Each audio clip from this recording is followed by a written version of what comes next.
Okay, so many Americans imagine China as a harsh, oppressive society where everyday life is tightly controlled and technology monitors everything you do, or at least that's the image that exists in people's minds.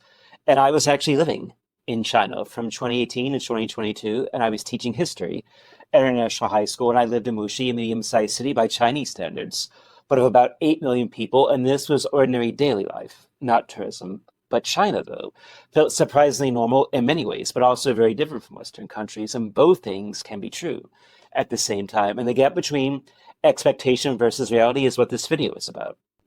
And of course, a very big misconception is that everything in China is totally controlled by the government. And that is true to a certain extent. Government control and influence does exist, especially with social media censorship. It happens. If a topic the government doesn't like, if it goes viral, it's almost immediately shut down. And there's also lots of surveillance. That is true. You could see cameras everywhere. But at the same time, it does make cities very safe. And also, people often imagine everyone being watched constantly, no matter where they go, which might be true in public places, but as far as like private life within the home, everyday life is mostly normal and private. And also, in my history classroom, I could say almost anything and not get in trouble for it. Students, they debated freely in my classroom, and nobody ever got in trouble for classroom discussions. So, government, yes, it is visible in some ways, but not controlling every single moment. Safety, convenience, and normal life, they do coexist, but of course, with restrictions. And another misconception is that Americans seem to think that China is behind the United States somehow in daily life and infrastructure. But in cities like Wuxi, where I live, that is not exactly true, especially with infrastructure. Wuxi, medium-sized city in China, has its own metro, well-maintained roads. The environment is clean and improved. Air pollution, for example, has decreased quite a bit last time I visited China a few months ago from the first time I lived there in 2018.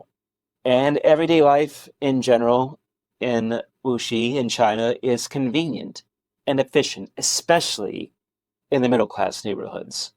And even medium sized cities feel modern, not at all really like developing areas, and things mostly work smoothly for residents. So, China, though, China is not universally behind the United States. Actually, in some areas, infrastructure, urban planning, and public services, it can even feel ahead. And there is another misconception that Chinese people all think the same. They only believe what state media tells them. And yes, the media in China does promote one viewpoint often, but that doesn't mean everyone in China thinks the same. People, especially younger generations and students, they all have different opinions, and many people in China use VPNs to get around the Great Firewall to access international sites. And for example, almost all of my former students, they had and still have Instagram accounts. I can keep up with them, even though Instagram is blocked in China. And they know what's happening outside, and they will discuss global topics and debate them. So, in general, Chinese citizens are aware of multiple perspectives, and media influence, the state media's influence, does indeed exist in China, but it does not erase individual thought. And also, yet another misconception is that everyone's experience in China is the same. So many people, therefore, assume that China is uniform everywhere, and they imagine that life in every city or province looks like what they've seen in media. But my experience was specific to Wuxi, a medium-sized city of 8 million people in Jiangsu province, very close to Shanghai.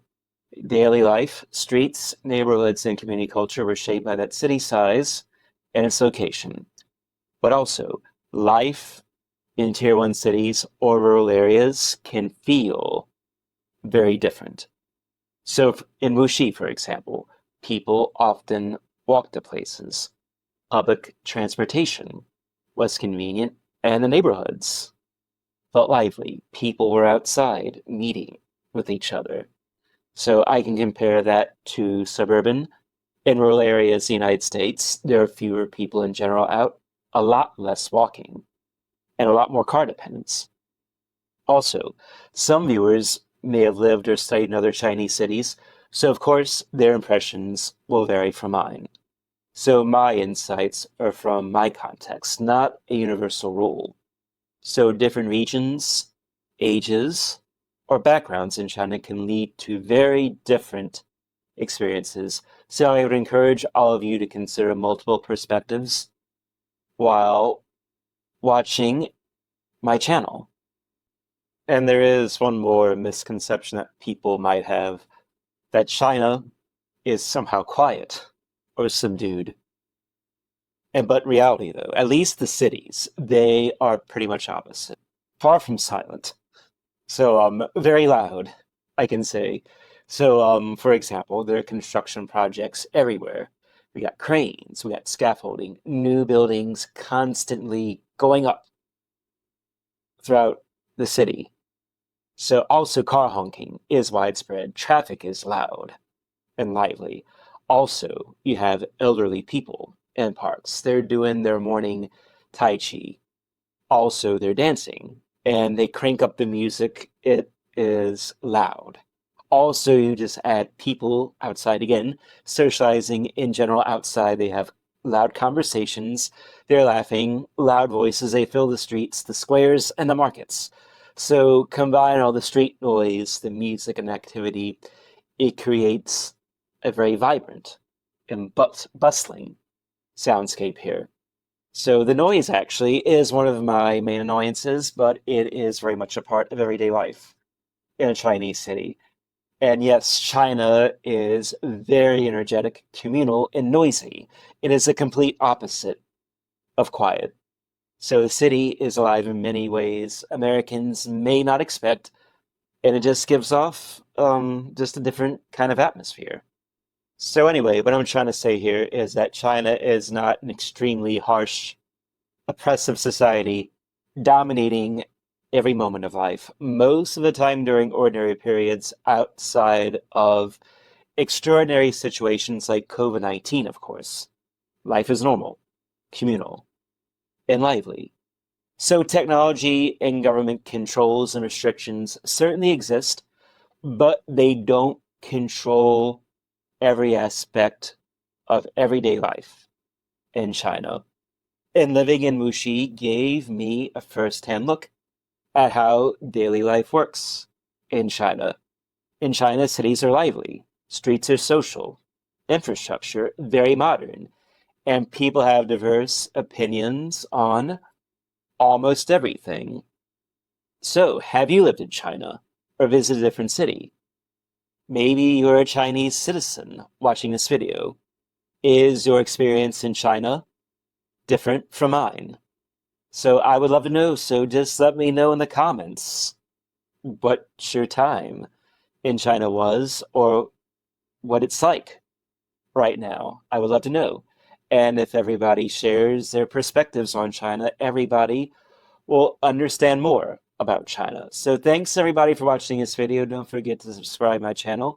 If you like this video, I have more coming, and I'll see everybody for the next time.